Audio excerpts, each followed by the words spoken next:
Hello and welcome to Growing Tech Fast, the Org 3D podcast. Today, I'm delighted to be joined by David Rush. So David is the CEO and founder of Smallworld. Now, Smallworld help companies leverage the power of relationships to drive and increase revenue for better business results. David, welcome to the podcast and thank you for joining me. Thank you, Adam. Great to be here and look forward to the conversation. Great. Well, to kick us off, why don't you tell us a bit about yourself and Smallworld and what you're passionate about as well when it comes to the tech world? Yeah. So, my background, I've been in commercial leadership roles most of my career. So I've led sales teams, marketing teams, and sort of have, seen what works and what doesn't work in terms of pipeline development, conversion rates, all the different, sales velocity metrics. And so the inspiration for Smallworld really came from empathy for both the people that are trying to get warm introductions into target accounts, and then those connectors who are being enlisted to make those introductions. And so as I started to really look at, what worked and what didn't work for the very best salespeople, it was clear they were very good at identifying points of connectivity, either relationships within their network or elsewhere, to get access to senior level people. But it was always a process that started in LinkedIn that involved spreadsheets and a lot of sort of ad hoc messaging. So the inspiration for Smallworld was really to operationalize that at scale so that teams could leverage this really important asset, which is relationships and trust at scale throughout their entire company. Sure. Okay. And so if you remember, I actually invited you on the podcast on the back of a LinkedIn post that I saw you put out there.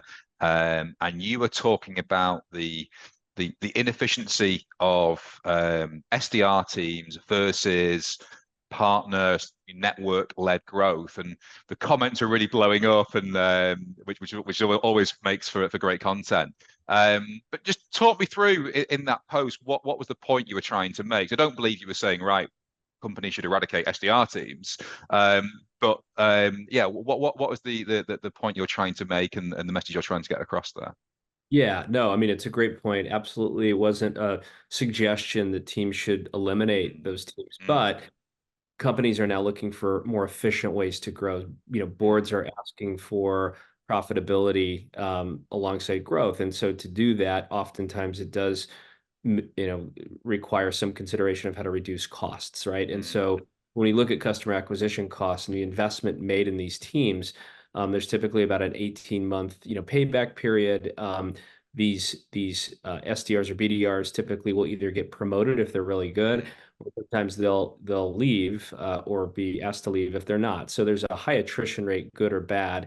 And so when you start to look at really what you're seeking to accomplish, for top of funnel, I think it requires more inspection than it used to, right? Cold outreach has totally changed. And so throwing more bodies at the problem is not proving to be a wise decision. And so the argument, that I was making in my post was if there was a smarter way to identify new ways to find opportunities through the power of trust and actually into, more senior level people and get those meetings sooner, wouldn't that be a smart way to complement the importance of SDRs and BDRs, who really become more of a cadence-based marketing resource, right? So what they're doing is communicating the value proposition, the messaging, and keeping your brand top of mind so that when the right time comes to make a decision, they think about you as a partner.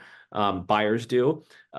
What relationship-led growth or network-led growth powered by a tool like Smallworld does is it capitalizes on getting access to senior level people right now. They may not even know they have a problem, right? So for timing for them, may not be as obvious, but once they discover the value of a particular solution, that timing changes. So that was the whole idea behind it.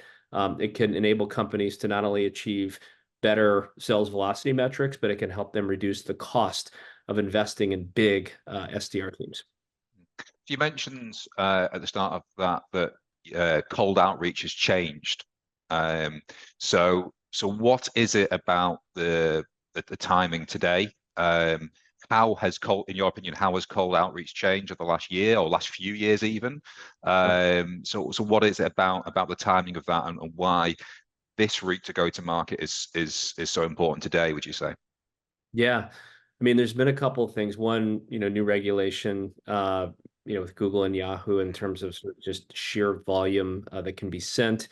That, clearly was a signal from a spam perspective that, is real. I think the second is, what's happening with AI, right? It's a good thing to some degree, but I think, smart target prospects are able to read through that pretty quickly. And it actually becomes an impediment in many ways because, as AI, becomes more evolved, that outreach becomes less authentic, right? And so people don't want to respond to inauthentic messaging. So I think those are, a couple of things related to cold outreach. But the other thing that's happening in the industry, and I was at the Forrester, summit a couple of weeks ago, is every company is analyzing their win-loss rates and their conversion rates, and what's different about the deals they win versus the deals that they lose. And the one big determinant is how many relationships or connections they have within an active opportunity versus the ones that they lose. So, one customer of ours shared with us all their wins had 7 or more relationships in those wins. All the losses had 4 or less. And so what Okay. companies are looking to do is appeal to a larger buying committee. They're looking to multi-thread across an organization. They want to get access into, the C-suite as much as they do sort of the end users.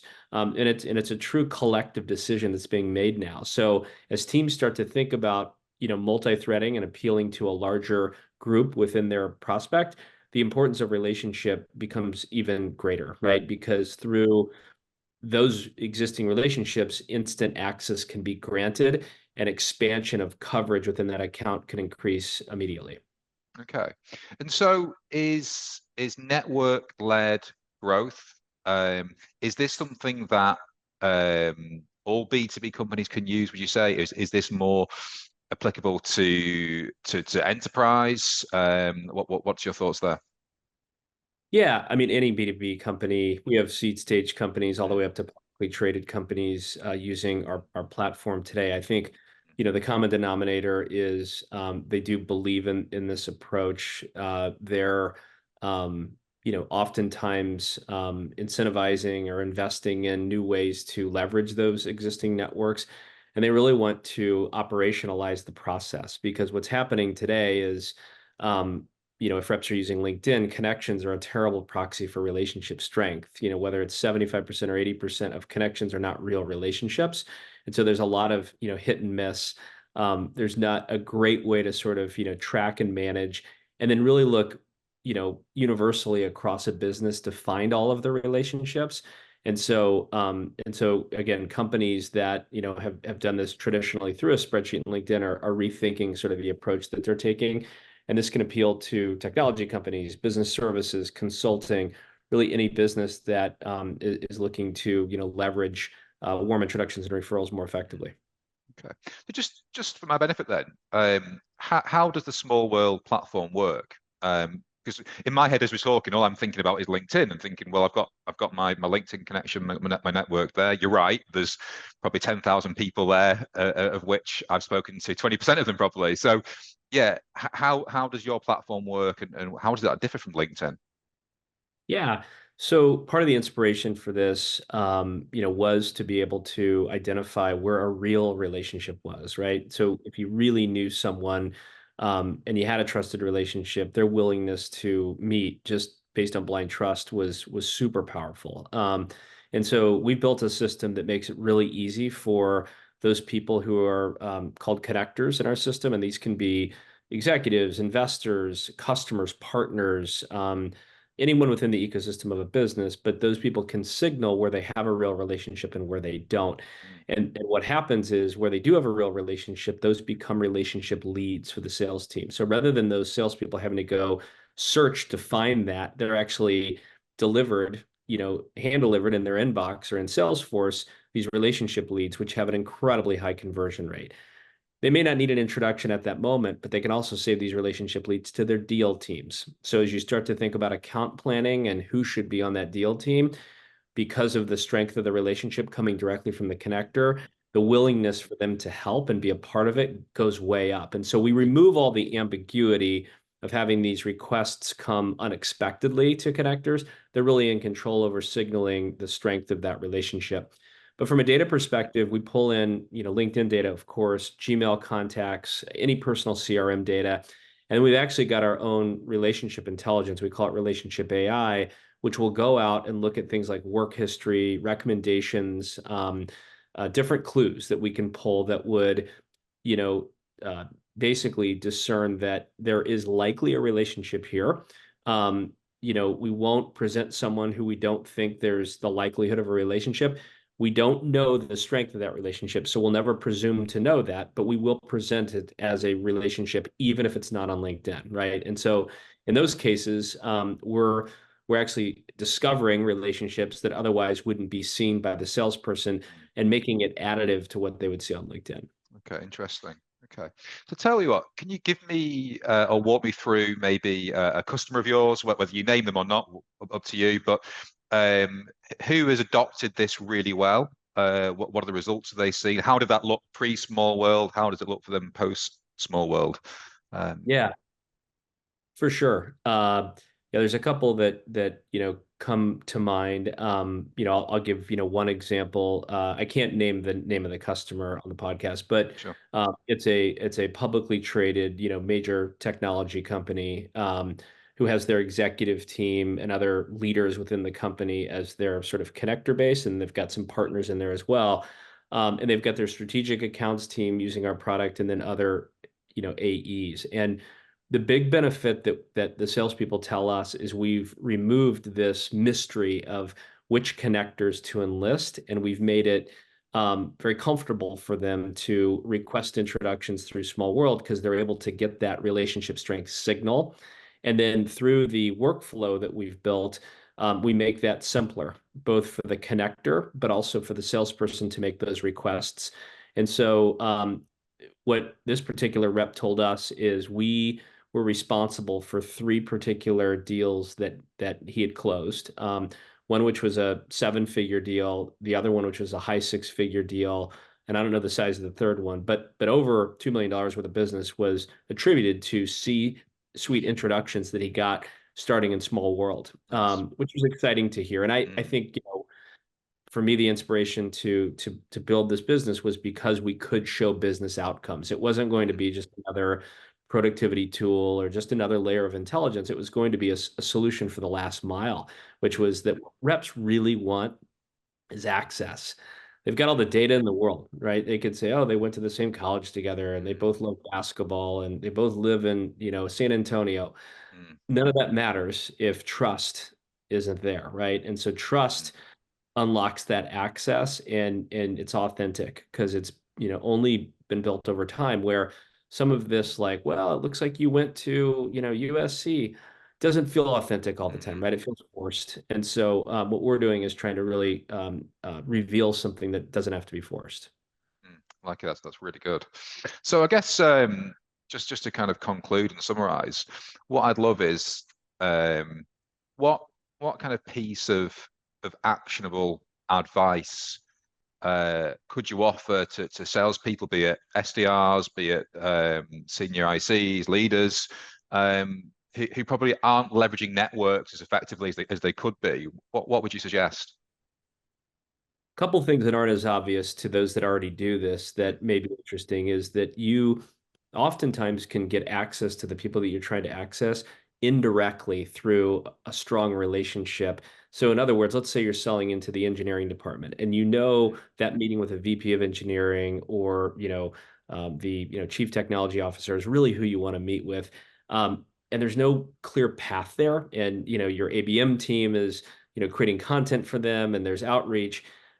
Little did you know that maybe your chief marketing officer, she may have a very strong relationship with their chief marketing officer, who happens to be on Slack with the VP of engineering and is in meetings with them twice a week. And all that needs to happen is that CMO to reach out to that close friend of hers, have that person that they know really well send a quick Slack to the VP of engineering, and the meeting happens, right? So these indirect paths often create access that many people don't often think about. And the universe of relationships that's available to you isn't just your own network. So reps will start with their own network naturally, and they should. But the company's network, you've got people who are intrinsically motivated, whether it's an investor, whether it's a board member, whether it's, you know, whoever it might be, they're intrinsically motivated. And then we're also seeing companies now create tangible incentives for employees to make these introductions.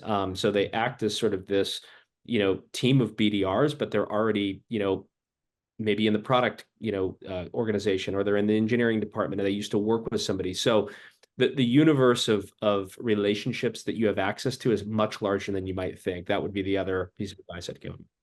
Like it. Thank you so much for that. It's been a really insightful conversation. So, you know, thank you for joining us today on the podcast. And I'm sure if anyone out there is interested or has any questions for you, they can just hit you up on LinkedIn. I know you're pretty active on there, and I'm sure you'd be happy to talk. Right?